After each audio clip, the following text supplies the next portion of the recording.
हिंदी, हिंदू, हिंदुत्व, ये जो भारतीयता की बयार थी, क्या वो देश में अब नियंत्रण के बाहर निकल रही है?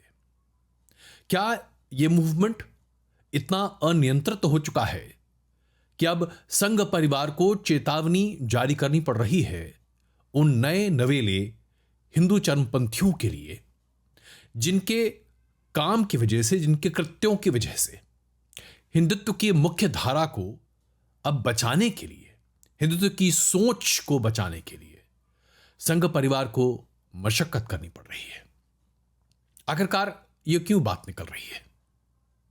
राम मंदिर के निर्माण का रास्ता सुप्रीम कोर्ट के आदेश से प्रशस्त हुआ, लेकिन अब क्या मस्जिद मस्जिद शिवालय की तलाश में लगे वो कट्टरपंथियों की एक जमात ने सहिष्णु हिंदू विचारधारा को मिलिटराइज करना शुरू कर दिया है? क्या इस तरह की हिंदू विचार की कमान संघ परिवार और भारतीय जनता पार्टी के हाथों से फिसलकर अग्रेसिव हिंदुत्व नेशनलिस्ट के हाथों में जाती हुई दिख रही है? जिस समावेशी भारत और जिस हिंदू पद्धति के हवाले से भारत को दुनिया का विश्व गुरु डिक्लेयर करने की कोशिश में भारतीय जनता पार्टी और संघ परिवार बीते 10 साल से लगा हुआ है, क्या संघ परिवार और बीजेपी का यह एजेंडा खुद उनके ही छत्र छाया में पल बढ़ रहे छुटभैया गुटों की वजह से बर्बाद होने के कगार पर है? क्या हिंदुत्व के नाम पर कुछ रंगे सियार भारतीय जनता पार्टी और संघ परिवार की छवि को धूमिल करने में कहीं कोई कसर नहीं छोड़ रहे? ये सभी ऐसे ज्वलंत मुद्दे हैं जो आज हमारे सामने उठ रहे हैं। राम मंदिर के निर्माण को देश की आस्था के साथ जोड़ने की वजह से वहां किसी को भी कहीं कोई दिक्कत नहीं हुई। यहां तक कि मुसलमान पक्ष भी यह मानता रहा है कि यह विवाद आजादी के पहले से है। तकरीबन 100 साल से ज्यादा का तो कोर्ट में इस विवाद का इतिहास है। ऐसे में बाबरी मस्जिद के विध्वंस के बाद लड़ाई लड़ने का अहम और नाक के अलावा कोई मकसद था नहीं मुस्लिम पक्ष के लिए। इसलिए जब सुप्रीम कोर्ट का फैसला सामने आया तो विरोध के स्वर भी बहुत मुखर नहीं थे।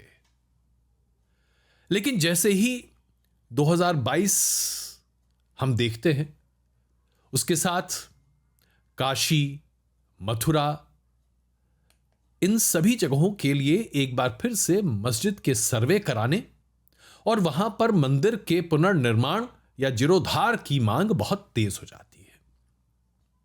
2024 के चुनाव खत्म होते हैं लोकसभा के, और उसके बाद ऐसा लग रहा है जैसे कि बाढ़ सी आ गई है। हर मस्जिद की खुदाई और भगवान के नाम पर जगहसाई शुरू हो चुकी है। तभी तो संघ परिवार के प्रमुख मोहन भागवत को कहना पड़ा, और मैं उन्हें कोट कर रहा हूं, मंदिर के शिखर पर बैठा कौवा कभी बाज नहीं बन सकता। बात को सपाट तरीके से किंतु विमूढ़ व्यक्तियों को भी समझाने के लिए मोहन भागवत ने एम्फेसिस देकर क्या कहा है साहब? उन्होंने कहा कि अयोध्या में राम मंदिर निर्माण के बाद कुछ लोग सोचने लगे कि ऐसे मुद्दे उठाकर वे हिंदुओं के नेता बन सकते हैं। गौर कीजिएगा, हिंदुओं के नेता बन सकते हैं। यह स्वीकार्य नहीं है। भक्त के नाम पर बात करें तो राम मंदिर का निर्माण होना चाहिए था, हुआ भी। हर रोज नए मुद्दे उठाकर, फिर से गौर कीजिएगा, हर रोज नए मुद्दे उठाकर घृणा और दुश्मनी फैलाना उचित नहीं है। यह मोहन भागवत का बयान है जो उन्होंने पुणे में अपने समावेशी भाषण के दौरान दिया। अब इस बयान को जरा संभल के शाही जामा मस्जिद के सर्वे के कॉन्टेक्स्ट में डालकर कुछ तथ्य आपके सामने प्रस्तुत कर रहा हूं। गौर कीजिएगा, जिस दिन स्थानीय कोर्ट ने सर्वे का आदेश पारित किया, 2 घंटे के अंदर में प्रशासन ने सर्वे की शुरुआत कर दी। 3 बार सर्वे हुई शाही जमा मस्जिद में, संभल में। तीसरे सर्वे के बाद हंगामा हुआ। 5 लोगों की मृत्यु हुई, जो हिंसा हुई उसमें सरकार ने दावा सामने रखा, जिसमें मुख्यमंत्री योगी आदित्यनाथ ने स्पष्ट कहा कि सरकार ने कानून व्यवस्था को बहाल रखने के लिए ठोस और कारगर कदम उठाए। पुलिसिया कार्रवाई का बचाव उन्होंने विधानसभा के पटल पर किया और कहा कि पत्थरबाजों की खैर नहीं, उन्हें हम छोड़ेंगे नहीं। उत्तर प्रदेश के मुख्यमंत्री योगी आदित्यनाथ ने अपने इस बयान के साथ ही कानून व्यवस्था का हवाला देकर जो प्रशासनिक लापरवाही या चूक या फिर कोर्ट की जो अपॉर्चुनिस्टिक ऑर्डर है उसको भी एक तरह से ढक लिया। लेकिन हम सब जानते हैं कि हर बार नहीं हो सकता, कहां कहां हो सकेगा और कैसे कैसे होगा। यह तो मुख्यमंत्री योगी आदित्यनाथ की दक्षता है साहब कि उन्होंने सारे मामले को कानून व्यवस्था के जद में ला दिया, वरना यह मामला तो और भी बड़ा और सांप्रदायिक हो सकता था, सांप्रदायिक हिंसा हो सकती थी। लेकिन उनकी सरकार और पुलिस की मुस्तैदी की वजह से सांप्रदायिक हिंसा नहीं हुई और आक्रामक तौर पर सिर्फ मुस्लिम पक्ष दिखा, जिसकी वजह से उनके प्रति संवेदनाएं कम रही। लेकिन अब जरा इस वॉटेक्स को, इस मिक्स को आप एक ऐसे कॉन्टेक्स्ट में देखिए जहां सरकार की एक टैसिड अंडरस्टैंडिंग है कि साहब आप थोड़ा बहुत कुछ कर सकते हैं, लेकिन जब ये हिंदू अग्रेसिव आइडियोलॉजी के पैरोकार हैं, ये अपने कृत्य को जरूरत से ज्यादा मैग्नीफाई कर देंगे, तो सरकार की ये टैसिड अंडरस्टैंडिंग हिंदू अग्रेसिव आइडियोलॉजी के लोगों के साथ जो है उसका तो पर्दाफाश हो जाएगा ना साहब। और ऐसे में भारतीय जनता पार्टी कैसे यह साबित करेगी कि वो पाक साफ है, कि वो एक सेक्युलर सरकार चला रही है, देश में सेक्युलरिज्म का बोलबाला है और हिंदू होने का मतलब, हिंदुत्व का मतलब है सेक्युलर भारत। और सेक्युलर हम यहां पंथ निरपेक्ष भारत की बात नहीं कर रहे हैं, हम यहां पर सर्व धर्म संभव की बात कर रहे हैं। यह है वो हिंदुत्व की विचारधारा जिसे भारतीय जनता पार्टी और संघ परिवार दुनिया के सामने प्रस्तुत करते हैं कि हम उसका पालन करते हैं। ऐसे में संघ परिवार और बीजेपी की जो एक लक्ष्य की प्राप्ति है, भारत को विश्व गुरु डिक्लेयर करना, आप सोचिए उस पर कितना बड़ा असर पड़ता है।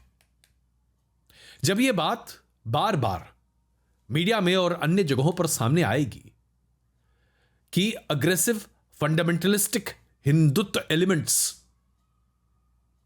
सरकार की सरपरस्ती में या सरकार की मौजूदगी में मनमाने ढंग से व्यवहार कर रहे हैं और माइनॉरिटीज के अधिकारों का हनन हो रहा है या ऐसा संभावित है, तो यह भारतीय जनता पार्टी और संघ परिवार के लिए एक बहुत मुश्किल स्थिति अंतर्राष्ट्रीय स्तर पर पैदा करेगा। ऐसे में कैसे संघ परिवार या बीजेपी यह सामने रखेगी बात कि हिंदू विचारधारा दरअसल समावेशी विचारधारा है, और यही एक बहुत बड़ी डिलेमा है, एक संकट, धर्म संकट जो आज संघ प्रमुख के सामने है। इमेज इज एवरीथिंग, रॉकस्टार एक फिल्म आई थी साहब, उसमें एक कलाकार बार बार ये बात कहते हैं, इमेज इज एवरीथिंग। भाई साहब, इमेज ही सबसे बड़ी चीज है। आपकी अगर छवि खराब हो गई तो फिर कोई आप पर विश्वास नहीं करेगा। अब इसकी जड़ पर चलते हैं, कहां से इसकी शुरुआत होती है। 80 के दशक में जब कांग्रेस की सरकारें केंद्र और देश के कई राज्यों में थीं, उस वक्त दक्षिणपंथी विचारधारा को आगे बढ़ाने का जरिया क्या था। जब तक आप दक्षिणपंथी विचारधारा को आस्था युक्त नहीं बनाएंगे, राष्ट्र प्रथम विचार से नहीं जोड़ेंगे, तब तक दक्षिणपंथी विचारधारा हिंदुस्तान में घर नहीं कर सकती थी, क्योंकि हिंदुस्तान में मूलतः दक्षिण पंथ को लेकर बहुत जुड़ाव नहीं देखने को मिला था। 1925 से लेकर अभी तक संघ परिवार के इतिहास में आप देखें तो मूलभूत परिवर्तन 80 के दशक के बाद हुआ है, जहां पर जन स्वीकार्यता धीरे धीरे बढ़ी है। और इसके लिए साहब सबसे जरूरी बात यह थी कि दक्षिणपंथी विचारधारा को कैसे धर्मयुक्त और राष्ट्र प्रथम की विचार से जोड़ा जाए। इसके साथ ही एक हिंदुओं के भीतर असुरक्षा का भाव भी पैदा करना आवश्यक था। जब तक असुरक्षा का भाव नहीं होता तब तक एकजुटता कहां होती है, व्यवहारिक बात कह रहा हूं आपसे। और एकजुटता जब आती है तब आपको एक मजबूत नेतृत्व की आवश्यकता होती है। एक भारत श्रेष्ठ भारत का नारा बुलंद होता है और एकजुट भारत को प्रचारित और प्रसारित करने और उसे आगे लेकर चलने के लिए एक मजबूत नेतृत्व की आवश्यकता होती है। इसी नेतृत्व को तो प्रधानमंत्री नरेंद्र मोदी ने पूरा किया है। तभी तो आप देखिए बीजेपी की तीसरे टर्म की सरकार है। लेकिन इसको आगे बढ़ाने के लिए उस वक्त उग्र लेकिन नियंत्रित हिंदू वर्चस्वता वाले मानसिकता के लोगों को आगे बढ़ाने की आवश्यकता थी, जिसे आप कहते हैं ना aggressive in your face activist. ऐसे लोगों की आवश्यकता थी। राम मंदिर का निर्माण भारतीय जनता पार्टी के शासनकाल में अमली जामा पहना और हम राम मंदिर की आस्था के प्रतीक तौर पर मंदिर को देख रहे हैं अयोध्या में। 10 साल से भारतीय जनता पार्टी का शासन भी चल रहा है, अब तीसरा टर्म चल रहा है। कांग्रेस हाशिए पर अब खड़ी हो चुकी है। शायद ही ऐसा कोई व्यक्ति है पूरे देश में जो ये फौरी तौर पर कहे कि सीधे बीजेपी का मुकाबला कांग्रेस कर सकती है। ऐसी स्थिति में कांग्रेस नहीं है और क्षेत्रीय दलों में अभी इतना मादा नहीं है कि राष्ट्रीय स्तर पर भारतीय जनता पार्टी को मात दे सकें। तो ऐसे में ये जो aggressive in your face Hindu activist थे, जिन्होंने 80 से लेकर 2000 यानी कि 20 साल तक हिंदू विचारधारा को धीरे धीरे लेकिन बहुत ही मजबूत तरीके से लोगों के दिमाग में बैठाया, इनकी अब धीरे धीरे आवश्यकता कम पड़ने लगी। क्योंकि इस बात की आवश्यकता भी आप समझिए कि अब ये वही गुट है, ये वही दल है जो ये मानने लगा है कि अब तो हमारी सरकार है, हम जो चाहे वो कर सकते हैं, हमें कोई रोकने टोकने वाला नहीं है। और यह विचार और ज्यादा प्रबल कब होता है? जब सुप्रीम कोर्ट का फैसला 2019 में राम मंदिर के निर्माण को लेकर सामने आता है और उसके बाद राम मंदिर का निर्माण होता है। 2022 में काशी और मथुरा की आवाज बुलंद हो जाती है। इस आवाज को दबाया जा सकता था और इस विचार को जरा गौर कीजिएगा। आरएसएस के प्रमुख मोहन भागवत ने 2022 में ही कहा था कि हर मस्जिद को खोदकर शिवालय ढूंढ रहे हो क्या? यानी 2 साल पहले जो आज बात कही वो कही थी मोहन भागवत ने। लेकिन उसको बहुत ज्यादा उठाया नहीं जा सकता था क्योंकि 2024 के चुनाव सर पर थे, तीसरा टर्म सामने था। इस कोर वोट बेस को छेड़ा नहीं जा सकता था और छेड़ा नहीं गया।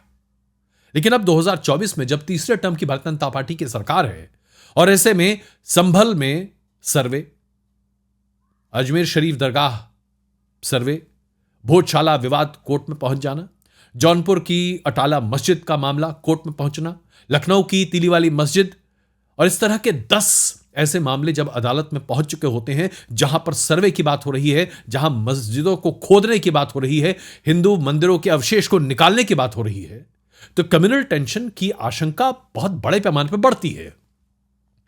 देखिए 20% के आसपास आबादी है मुसलमानों की हिंदुस्तान में।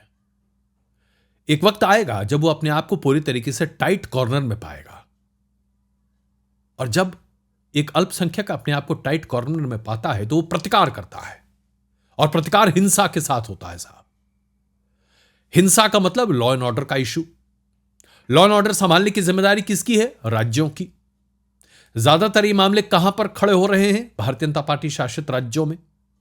यानी कि लॉ एंड ऑर्डर अगर बिगड़ता है तो उसकी जिम्मेदारी मुख्यमंत्रियों पर होगी जो कि बीजेपी के मुख्यमंत्री हैं, उनकी कार्यकुशलता और कार्यक्षमता पर होगी। और यह बहुत बड़ा सवालिया निशान भारतीय जनता पार्टी के उस एक मजबूत इरादे पर खड़ा होगा कि हम हर कीमत पर लॉ एंड ऑर्डर मेंटेन करते हैं, हम हिंसा नहीं होने देते, हम धार्मिक विवाद नहीं होने देते और हम फसाद नहीं होने देते, दंगे नहीं होने देते। विपक्ष की सरकार है तो उसके ऊपर तो ठिकरा फोड़ा जा सकता है, लेकिन भारतीय जनता पार्टी की सरकारों को एक पक्षीय तो होता नहीं दिखाया जा सकता। ऐसे में इन आरोपों से बचने का रास्ता क्या है और कैसे अपनी इज्जत को खुद ही बचाने का जरिया है? तो वो जरिया तभी है जब अल्पसंख्यक मुसलमान इस बात को मानने को तैयार हो जाए कि भारत में अब उसके मस्जिदों को खोदा नहीं जाएगा, हर मस्जिद को खोदकर शिवालय नहीं निकाला जाएगा। काशी के बाद मथुरा की मांग और मथुरा के बाद संभल की मांग और संभल के बाद किसी और मस्जिद की मांग नहीं होगी। देखिए, मेजॉरिटेरियन पॉलिटिक्स की एक अपनी मियाद होती है और ऐसे में निरंकुश हिंदू एक्टिविस्ट और उनकी जो स्प्लिंटर ग्रुप्स हैं, इन्होंने जिस तरीके से नैरेटिव अब अपने हाथ में लेना शुरू कर दिया है, यह संघ परिवार और बीजेपी दोनों के लिए खतरे की घंटी है। यह नैरेटिव, हिंदू विचारधारा की नैरेटिव, संघ परिवार के हाथों में ही रहनी चाहिए, तभी आप इसको नियंत्रित कर सकते हैं। अन्यथा स्प्लिंटर ग्रुप्स ज्यादा अग्रेसिव होते हैं और अग्रेसिव हिंदुत्व हमेशा भारतीय जनता पार्टी और आरएसएस के मूल एजेंडे को ध्वस्त कर देगा। यानी कि आरएसएस के प्रमुख मोहन भागवत ने पुणे में जब दोबारा उन लोगों को चिताया कि आप मंदिर के शिखर पर बैठे कौवे हो सकते हैं, बाज नहीं, तो जाहिर से बात है प्रतिकार भी हुआ। सोशल मीडिया पर देखिए साहब, मैंने आज तक संघ प्रमुख के बारे में इस तरह की टिप्पणियां, इस तरह के वीडियोस नहीं देखे हैं। ऐसी अभद्र भाषा और शैली का इस्तेमाल किया जा रहा है जो कि अपने आप में चिंताजनक है। और ये वो लोग हैं जो बीजेपी के कोर वोटर हैं, ये वो लोग हैं जो नए नवेले हिंदुत्व के नए मैस्कट्स हैं, ये वो लोग हैं जो अपने आप को हिंदू जन आबादी के नेतृत्व के तौर पर प्रस्तुत करना चाहते हैं, क्योंकि उनको लगता है कि सफलता की सीढ़ी हिंदू नेता बनने के जरिए ही है। इस तरह की विचारधारा भारतीय जनता पार्टी के लिए ही भस्मासुर का काम करने जा रही है। बीजेपी को चेतना होगा साहब। संघ परिवार ने अपने राय को बिल्कुल सामने रखा है। इसे आप चेतावनी समझ सकते हैं, इसे आप रिमाइंडर कह सकते हैं, इसे आप दुनिया के सामने वो विचार को सामने रखने की बात कर सकते हैं जिसमें समावेशी भारत की बात मोहन भागवत साहब कर रहे हैं। यानी कि किसी भी तरीके से आप संघ परिवार को घेरे में नहीं डाल सकते और विपक्ष उन्हें न घेरे। और यही वजह है कि कांग्रेस सरी के तमाम राजनीतिक दल अभी उहापोह की स्थिति में है। उनको समझ नहीं आ रहा कि आखिरकार आरएसएस के प्रमुख ने यह कौन सा खेल खेल दिया है। अगर संघ प्रमुख समावेशी भारत और अल्पसंख्यक के अधिकारों की रक्षा की बात कर रहे हैं, तो जाहिर सी बात है विपक्ष के पास प्लेटफॉर्म क्या बचा। तो इसलिए यह बहुत आवश्यक है, बहुत जरूरी है। लेकिन इसका समापन क्या है? देखिए, इसका समापन मैं करूंगा इस एक्सिम के साथ, अंग्रेजी में है, to destroy an impossible enemy creating a Frankenstein may be an innovation, but havoc is wrought upon the creator if the same Frankenstein turns upon the creator. इसका हिंदी में तर्जुमा बहुत सरल शब्दों में, एक बहुत ही मजबूत दुश्मन को हराने के लिए अगर आपने एक दानव को क्रिएट किया है तो आप इसे इनोवेशन कह सकते हैं। लेकिन अगर यह दानव अनियंत्रित तो हो जाए साहब और वो अपने निर्माता के खिलाफ ही काम करने लगे, तो इससे बड़ी हानि क्रिएटर की नहीं हो सकती। इससे ज्यादा और क्या कहा जाए, यह अपने आप में काफी है।